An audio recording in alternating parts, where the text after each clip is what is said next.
ஆமென்.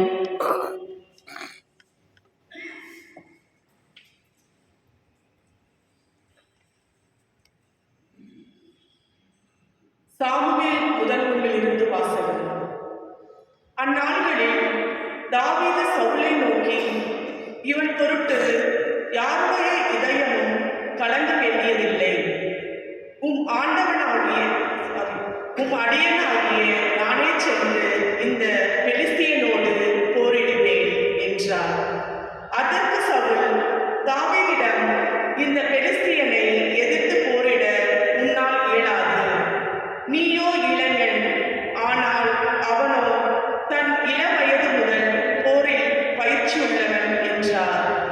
மேலும் தாவீது, என்னை சிங்கத்தின் கைக்கும் கரடியின் கைக்கும் தப்புவித்த ஆண்டவர் இந்த பெலிஸ்தியனின் கைக்கு தப்புவிப்பார் என்றார். அதற்கு சவுல் தாவீதிடம், சென்று வா, ஆண்டவர் உன்னோடு இருப்பார் என்றார்.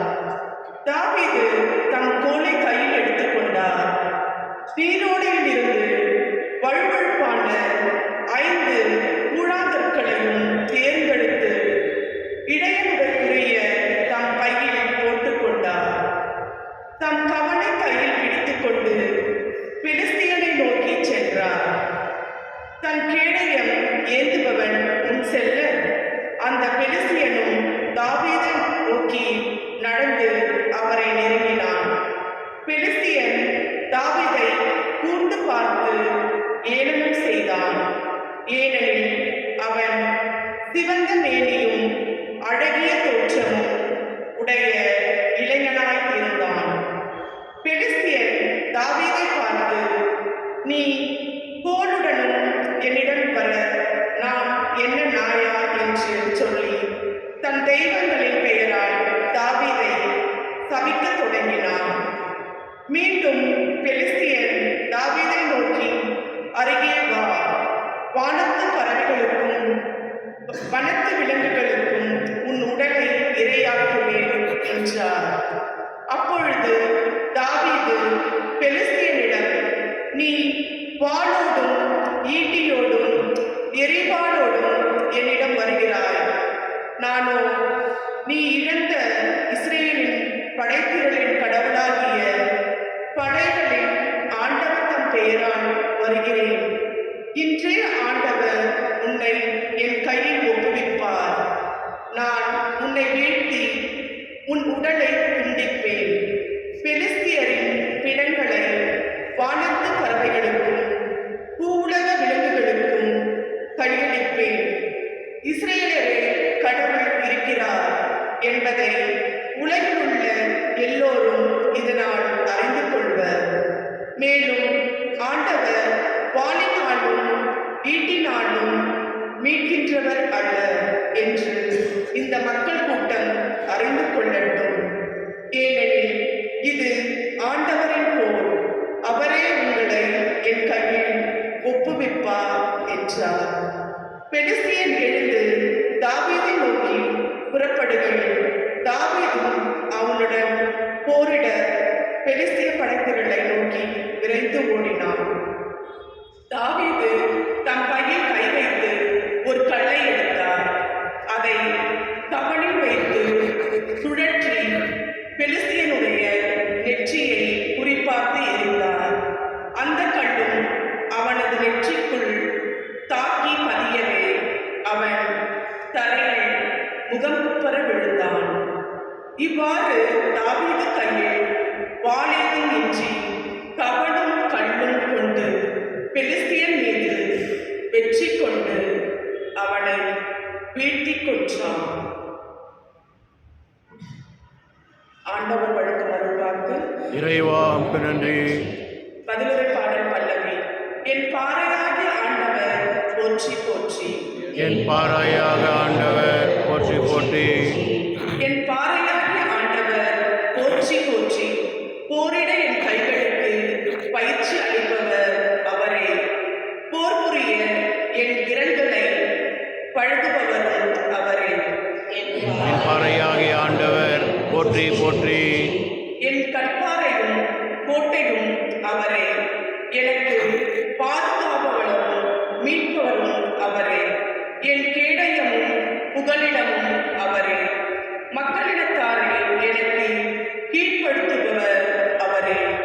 என் பாறையாகிய ஆண்டவர் போற்றி போற்றி.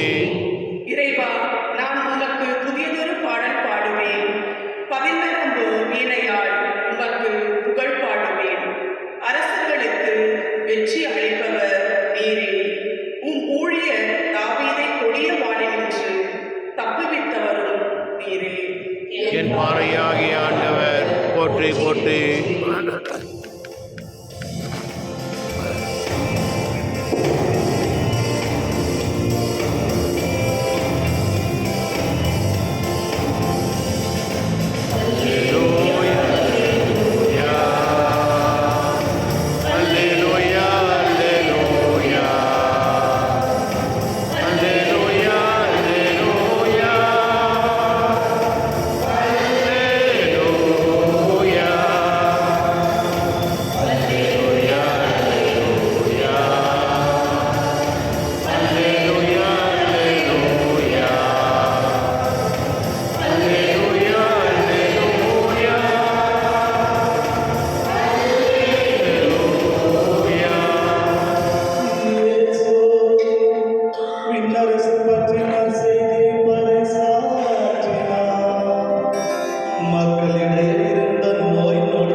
சகோதரர்களே, இன்று தாய் திருச்சியானது புனித ஆக்னஸ் அம்மாவுடைய திருவிழாவை கொண்டாடுகின்றது.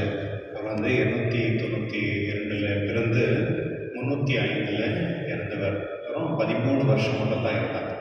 ஆக்னஸ் அப்படின்னு சொன்னால் பியூரிட்டி அப்படின்னு அர்த்தம், பரிசுத்தம் அப்படின்னு அர்த்தம். இவர் பார்க்கறதுக்கு ரொம்ப அழகாக இருந்தார். சின்ன பொண்ணு தான், 13 வயசு இருந்தாங்க, ரொம்ப அழகாக இருப்பாங்க. ஆனால் அவருடைய மனதில் அவருடைய பெற்றோர்கள் மூலிமா அவர் வந்து கடவுளுக்கு தன்னையே அவர் அர்ப்பணம் செய்திருந்தார். அதாவது அவர் வந்து கடவுளுக்காக நான் முழுமையாக என்னை நான் தர வேண்டும். அதாவது காங்கிரேஷனில் சேர்ந்தோ இல்லை அவங்க தனிப்பட்ட முறையில் அவங்க வந்து ஆண்டவரை விசுவாசித்து அன்பு செஞ்சு கொண்டு வந்தார்கள். அந்த சமயத்தில் நிறைய பேர் வந்து தெரியும் யாரும் பொண்ணுங்க எல்லாம் இருந்தாங்க, நிறைய அப்ளிகேஷனை போடுவாங்க. இன்னைக்கு நிறைய பேர் வெட்டிங் ஆனிவர்சரி இல்லை இல்லையா? யார் அப்ளிகேஷன் போட்டிருந்தோம்? நீங்களா அவங்களா? லவ் மேரேஜாஸ்லாம் இருக்கீங்களாங்க? நிறைய இல்லை, எல்லாரும் மேரேஜா? யார் அப்ளிகேஷன்? நீங்களா அவங்களா? நீங்கள் ஓகே. இந்த மாதிரி தொல்லை பண்ணுறவங்க நிறைய பேர் இருந்திருப்பாங்க. சில பேர் எக்ஸெப்ட் பண்ணுறாங்க, சில பேர் எக்ஸெப்ட் பண்ணுறதில்ல. இந்த ஆக்னஸ் அம்மா வந்து தன்னுடைய முழு வாழ்க்கை வந்து அவங்க வந்து கடவுளுக்காக அர்ப்பணம் செஞ்சதுனால அவங்க எல்லாரையுமே ரிஜெக்ட் பண்ணுறாங்க. அவங்கள மேரேஜ் பண்ணிக்கிறதுக்கு நிறைய பேர் முயற்சி பண்ணுறாங்க. அதாவது கவர்னர் ரொம்ப ரிச்சான ஃபேமிலியில் இருந்ததுனால அவங்கள வந்து திருமணம் பண்ணிக்கணும் நிறைய பேர் முயற்சி பண்ணும் பொழுது எல்லாரையும் அவங்க ரிஜெக்ட் பண்ணுறாங்க. அப்பொழுது அந்த அரசுங்கிட்ட போயிட்டு எம்பிரர்கிட்ட போய் சொல்கிறாங்க, இந்த மாதிரி இந்த பொண்ணு எப்படி பண்ணுது. அதனால் அவங்களுக்கு டார்ச்சர் கொடுக்கறதுக்காக வந்து அவங்கள வந்து பிடிச்சி ஒரு ப்ராஸ்டியூட் இடத்துல போயிட்டு அனுப்பி விட்டுறாங்க. பிடிச்சி போயிட்டு அதாவது நீ மேரேஜ் ஒத்துக்கணும் அப்படின்னு சொல்லிட்டு கொஞ்சம் யோசித்து பாருங்கள். 13 வயசு பொண்ணு ஒரு இந்த மாதிரி ஒரு இடத்துல புஷ் பண்ண பொழுது என்ன மாதிரி நிலைமை அவங்களுக்கு இருந்திருக்காங்க. ஆனால் அங்கே யாருமே அவங்களை தொட முடியல. காரணம் என்னன்னா அவங்கள்ட்ட இந்த ஒரு ஒளி வந்து அந்த கடவுளுடைய பரிசுடைய அந்த ஆவி வந்து அவங்க யாருமே தொட விடலை. அதை பார்த்து அவங்களே ஒரு ஆச்சரியம். கடைசியில் வந்து அவங்கள வந்து கத்தியில் கொல்லப்பட்டு அவங்களை சமைச்சிடறாங்க. கிறிஸ்துவனுடைய ஆண்டவருக்காக ஒரு பெரிய மெச்சூரிட்டி ஆனவங்க வந்து ஏற்கிறது இல்லை வாழ்க்கை கொடுக்குறது அது ஓகே. ஆனால் சின்ன ஒரு பொண்ணு 13 வயசு ஒரு பொண்ணு வந்து தன்னுடைய முழு வாழ்க்கையை கடவுளுக்கு அர்ப்பணம் செய்கிறார். அதுதான் அந்த கடவுளுடைய சக்தி. அதாவது தனக்கு உயிர் போனாலும் பரவாயில்ல, நான் கடவுளுக்காக நான் சாட்சி சொல்கிறேன் அப்படின்னு சொல்லி அந்த தன்னுடைய முழு வாழ்க்கையை அவர் கடவுளுக்கு அர்ப்பணம் செஞ்சார். அதுபோல் அந்த பெற்றோர்களும் வந்து அந்த சமயத்தில் அவங்களுக்கு ஹெல்ப் பண்ணியிருப்பாங்க. நம்முடைய வாழ்க்கையில் வந்து ஸ்பெஷலி பெற்றோர்களை வந்து பிள்ளைகளை வந்து விசுவாசத்தை வளர்க்க வேண்டும். அந்த விசுவாசம் மட்டும் அவர்களை பாதுகாக்குது அப்படின்னு நீங்கள் நம்ப வேண்டும். அதுதான் முக்கியமானது. என்னுடைய முதல் வாசல் பார்க்கும் பொழுது தாவீது அரசு சின்ன பையன், அந்த சின்ன பையன்களில் இருந்த ஒரு நம்பிக்கை. அதாவது அந்த கோலியாத்தை வந்து இவ்வளோ பெரிய ஆள், அந்த இஸ்ரேல் மக்கள் ஓடி போகிறாங்க. ஒரு காலத்துலேயே இஸ்ரேல் மக்களை பார்த்து ஜனங்க வந்து ஓடி போட்டிருந்தாங்க. ஏன்னா கடவுளுடைய சக்தி அப்படி இருந்தது. ஆனால் இன்று வாசத்தை பார்க்கும் பொழுது அந்த இஸ்ரேல் மக்கள் வந்து அவங்க ஓடி போகிறாங்க. இந்த மாதிரி ஒரு ஜாயிண்டாக அப்படி இவ்வளோ பெரிய ஆளுங்க எப்படி சண்டை போடுறது. ஆனால் தாவீது அரசர் வந்து கடவுளிடத்தில் நம்பிக்கை இருந்ததுனால கடவுள் என்னோடு இருக்கிறாருன்னு போய் சவுலுக்கு சொல்லி நான் போய் அவரை நான் தோற்கடிக்கிறேன் அப்படின்னு சொல்லி போகிறார். இஸ்ரேல் மக்கள் எல்லாருமே சின்ன பையன் எப்படி போய் இது தெரியும் சத்ருவான்னு தெரியும், பட் இருந்தாலும் வேறு வழி இல்லை, சரி ஓகே ஓ அப்படின்னு சொல்லி ஒரு நம்பிக்கையில தான் அனுப்புகிறாங்க. ஆனால் தாவீது வந்து கடவுளுடைய நம்பிக்கையில் போயிட்டு இந்த மனிதனை வந்து கொல்றாங்க. கிறிஸ்துவனுடைய பொருள் என்ன அப்படின்னா கடவுள் மேல் நம்பிக்கை வைப்பவர்கள் வந்து எப்பொழுதுமே அவன் வெற்றி காணலாம். அதுதான் எப்பொழுதும். அந்த சமயத்தில் நமக்கு தோல்வி மாதிரி தெரியலாம், ஆனால் உண்மை வந்து அந்த வெற்றி வந்து நம்மளுக்கு சில நேரத்தில் தெரியாது. எதில் நம்ம வெற்றி பெற்றிருக்கோம், நம்மளுக்குள்ள ஒரு அமைதியுமா சமாதானமா இல்லை ஒரு ஏதாவது ஒரு விஷயத்தில் வந்து நம்மளுக்கு நம்ம செஞ்சுட்டே இருப்போம், இது நம்மளுக்கு ஆகலையே. ஆனால் ஏதோ ஒரு வழியில் வந்து கடவுள் வந்து நம்மளுக்கு அந்த சமாதானம் கொடுக்கறதுக்காக சில விஷயங்கள் வந்து நம்மளுக்கு புரியாமல் தெரியாமல் கடவுள் நடத்தி கொண்டு வருவார். சில நேரத்தில் வந்து குடும்பத்தில் வந்து டெத்தாக இருக்கும், அது புரிஞ்சிக்கவே முடியாது எதனால கடவுள் இந்த மாதிரி பண்ணார். ஆனால் கடவுள் வந்து ஏதோ ஒரு விஷயத்துக்காக நம்மளுக்கு வந்து அந்த அந்த ஒரு சக்தி நம்மளுக்கு கொடுப்பாங்க. சில நேரத்தில் மேரேஜ் இருக்கலாம், சில நேரத்தில் குடும்பத்தில் குழப்பம் இருக்கலாம். இந்த மாதிரி நிலையில் வந்து நம்ம கொழுப்பி போயிருக்கும் பொழுது கடவுளோட நம்பிக்கையோடு இருக்கும் பொழுது கடவுள் வந்து வழிகாட்டுவார். அந்த விசுவாசம் நம்மிடத்தில் இருக்க வேண்டும். என்னுடைய நற்செய்தியில் பார்க்கும் பொழுது ஏற்கனவே ஒருத்தர் வந்து கஷ்டப்பட்டு இருக்காங்க. அந்த கஷ்டப்பட்டு இருக்கவங்களை வந்து கடவுள்கிட்ட வந்து கேட்கும் பொழுது அவர் விரும்புகிறார், அந்த பர்சனை குணப்படுத்துறதுக்கு விரும்புகிறார். ஆனால் அங்கே இருந்தவர்கள் அந்த பரிசாயர்கள் வந்து அவர் அவருக்கு வந்து விருப்பப்படுறதில்லை. ஏன்னா அந்த அவருக்கு சட்டம் தான் பெரிதாக இருந்தது தவிர அந்த இரக்கமும் கருணையும் வந்து அவங்க எதிர்பார்க்கவே இல்லை. சில நேரத்தில் நம்ம கூட அப்படிதான் சில பழைய காலத்துடைய சட்டங்கள் நம்ம மைண்டில் இருக்கும். வீட்டில் இதுதான் சம்பிரதாயம், இப்படி தான் இருக்கணும் அப்படின்னு. சில வீட்டில் புதுசாக மேரேஜ் ஆன குழப்பமும் இப்படி தான் வருது. இந்த பழைய காலத்தில் வந்து நம்ம இப்படி தான் நடந்துட்டு இருந்தோம், இப்படி தான் உட்காரணும், இப்படி தான் சாப்பிடணும், இப்படி தான் இதுதான் சாப்பிடணும் அப்படின்னு சொல்லி திணிக்கும் பொழுது சில புதுசாக வரவங்களுக்கு அந்த குழப்பம் கூட வரும். அதுபோல் என்னுடைய நற்செய்தியில் பார்க்கும் பொழுது அந்த சட்டத்துடைய பேர்னால நல்லதையே பிளாக் பண்ணுறாங்க. நல்லது செய்யாமல் இருக்கிறதுக்கு அது எல்லாமே நல்லது செஞ்சால் செய்யல அது வேற. ஆனால் அவர் எப்படியெல்லாம் அவருக்கு ஏதாவது பிரச்சனை பண்ணணும் அப்படின்னு கூட திங்க் பண்ணுறாங்க. பாருங்களேன், நல்லது செய்யல அது வேற. ஆனால் அவருக்கு ஏதாவது தொந்தரவு கொடுக்கணும்னு கூட பிளான் பண்ணுறாங்க. அதை எப்படி ஏற்றுக்க முடியும்? கிறிஸ்துவனுடைய சில நேரத்தில் நம்ம கடவுள் நம்மளுக்கு வந்து நல்ல குணங்கள் கொடுக்கணும் அப்படின்னு நம்ம ஜெபிக்கணும். நம்ம எப்போதுமே நல்லதே செஞ்சு நல்லதே செய்யணும் மற்றவங்களுக்கு. மற்ற நல்லது அப்படின்னு சொல்றது வந்து கடலுக்கு சம்மந்தப்பட்டது, கடலோட வர்றது.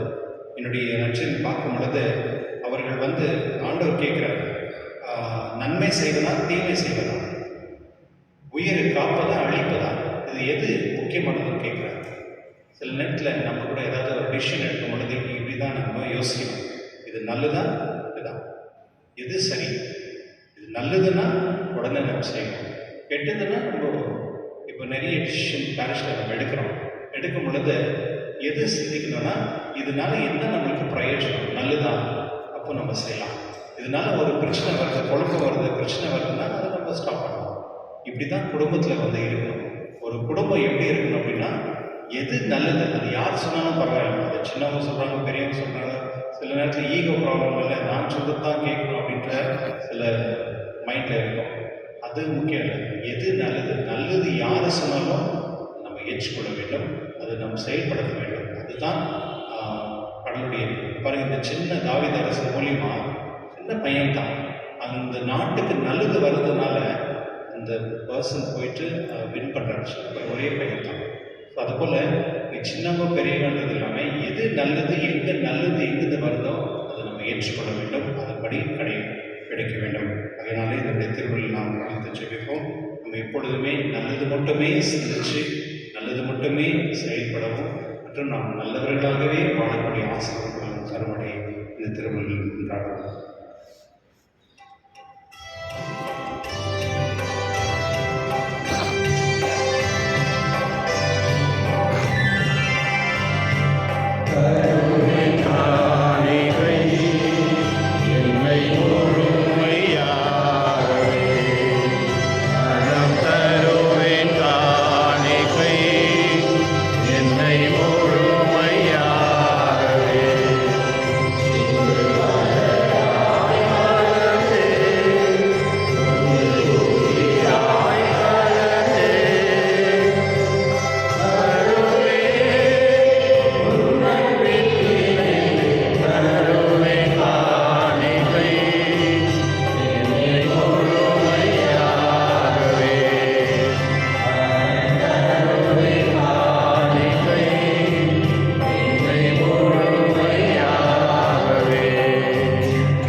ஆண்டவர் தமது பெயரின் புகழ்ச்சிக்காகவும் ஆட்சிக்காகவும் நமது நன்மைக்காகவும் புனித திரு அவை அனைத்து நலனுக்காகவும் உமது கையிலிருந்தவர் ஏற்றுக்கொள்வாராக.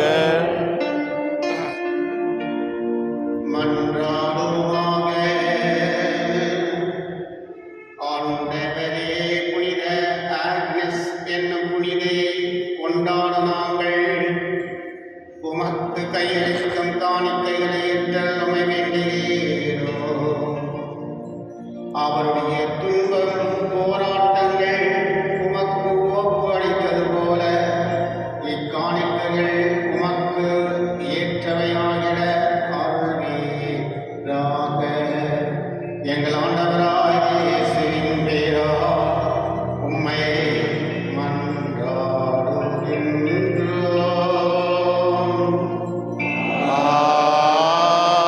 ஆமென். ஆண்டவர் உங்களோடு இருப்பாராக. உம் ஆன்மாவோடும் இருப்பாராக. இதயங்களை மேலே எழுப்புங்கள். ஆண்டவரிடம் எழுப்பியுள்ளோம். நாம் இறைவனாகிய ஆண்டவருக்கு நன்றி கூறுவோம். அது தகுதியும் நீதியும் ஆனதே. தூயவரான தந்தையே, என்றும் உள்ள எல்லாம் வல்ல இறைவா, எந்நாளும் எவ்விடத்திலும் நாங்கள் உமக்கு நன்றி செலுத்துவது மெய்யாகவே தகுதியும் நீதியும் ஆகும். எங்கள் கடமையும் மிகக்கூறிய செயலுமாகும். ஏனெனில் மறை சாட்சியான புனித உமது பெயரை அறிக்கையிட்டு கிறிஸ்துவை பின்பற்றி இரத்தம் சிந்தி மாண்புக்க அருள்கள் செயல்களை உலகறிய காட்டுகின்றார். இவ்வாறு நீர் எங்கள் ஆண்டவராய் கிறிஸ்து வழியாக எங்கள் வலுவின்மையில் உமது வல்லமை சிறந்தோகச் செய்து வலுவற்றவர்களை மதாற்றல் மிக சாட்சிகளாய் திகழச் செய்கிறீர்.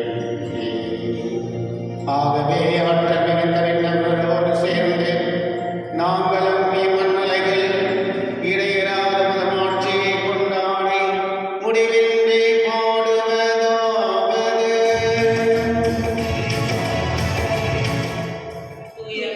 தூயவர் வான்படைகளின் கடவுளாம் ஆண்டவர், விண்ணகமும் மண்ணகமும் உமது மாட்சியால் நிறைந்துள்ளன.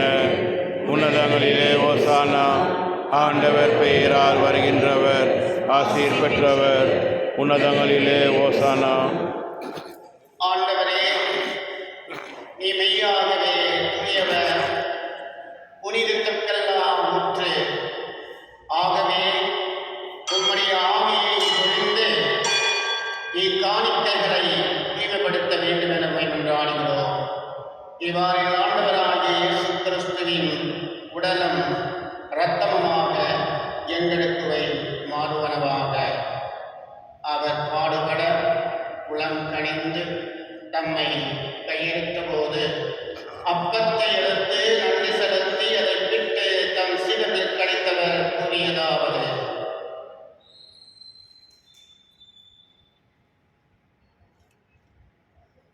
அனைவரும் இதிலிருந்து பெற்று உண்ணுங்கள்.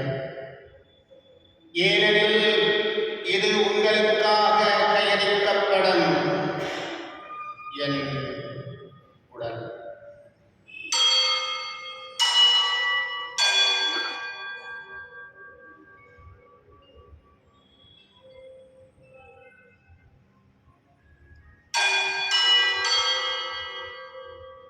அவ்வண்ணமே இரவு விருந்தை அருந்திய பின் கிண்ணத்தை எடுத்து மீண்டும் அக்க நன்றி கூறி தம் சீடர்களுக்கு அளித்தவர் கூறியதாவது: அனைவரும் இதிலிருந்து பெற்று பருகுங்கள். ஏழு புதிய நிலையான உடன்படிக்கைக்கு உரிய என் இரத்தத்தின் கிண்ணம். இது பாவ மன்னிப்புக்கென்று உங்களுக்காகவும் பலருக்காகவும் சிந்தப்படுவதை நினைவாக செய்யுங்கள்.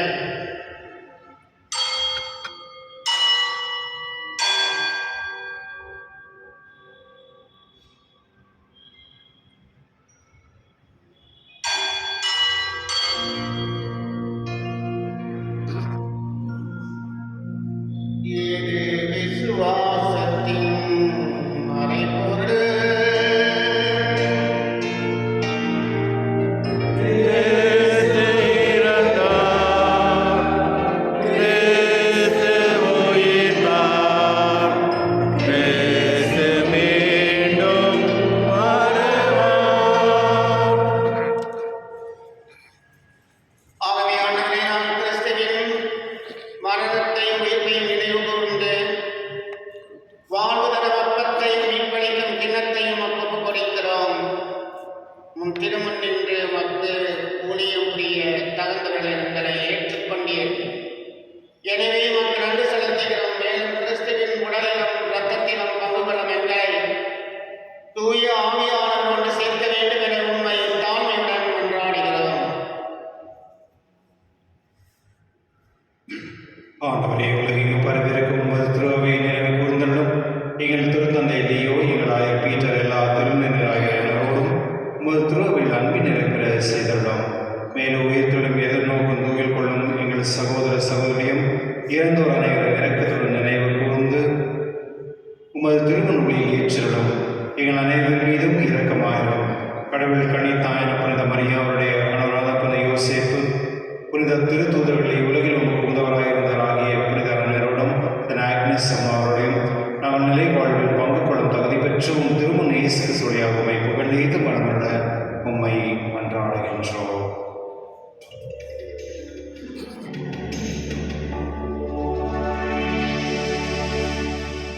இவர் வழியாக இவரோடு இவரில்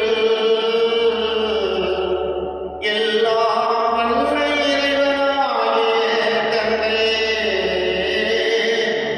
தூய ஆவியானவரின் ஒன்றிப்பில் எல்லா புகழும் என்றென்றும் உமக்கே உரியதே.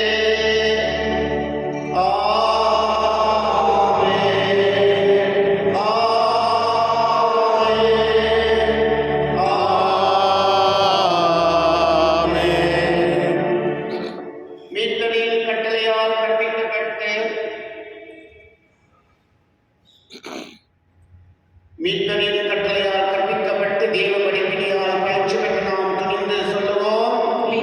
எங்கள் தந்தையே, உமது பெயர் தூயதென போற்று பெறுக, உமது ஆட்சி வருக, உமது திருவுளம் விண்ணுலகில் நிறைவேறுவது போல மண்ணுலகிலும் நிறைவேறுக.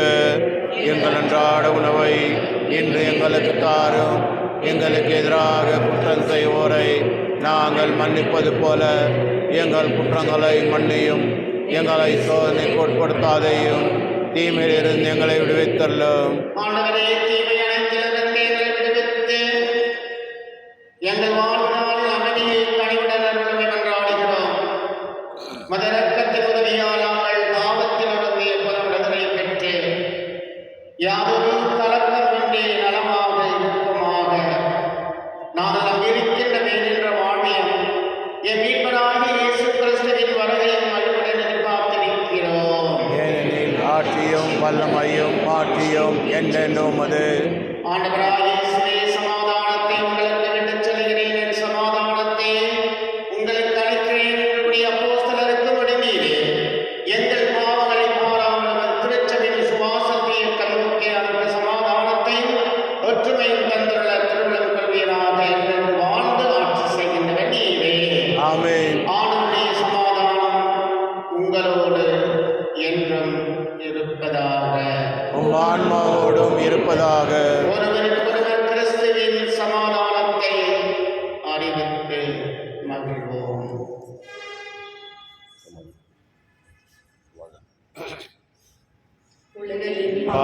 போக்கும் இருளின் செம்மறியே எம்மேல் இரக்கம் வையும். உலகின் பாவம் போக்கும் இருளின் செம்மறியே எம்மேல் இரக்கம் வையும்.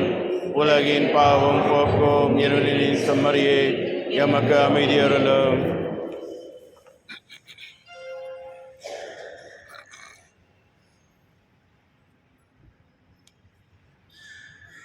இதோ உலகின் பாவங்களை போக்கின்ற நமது ஆண்டவராகிய இயேசு கிறிஸ்து செம்மறியின் விருந்துக்கு அழைக்கப்பட்டவர் நாம் அனைவரும் பேறு பெற்றோம். இந்நாண்டவரே நீர் எழுந்தருள நான் தகுதியற்றவன், ஆனால் ஒரு வார்த்தை மட்டும் சொல்லி அருளும், எனது ஆன்மா நலமடையும்.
மன்றாடுவோம்.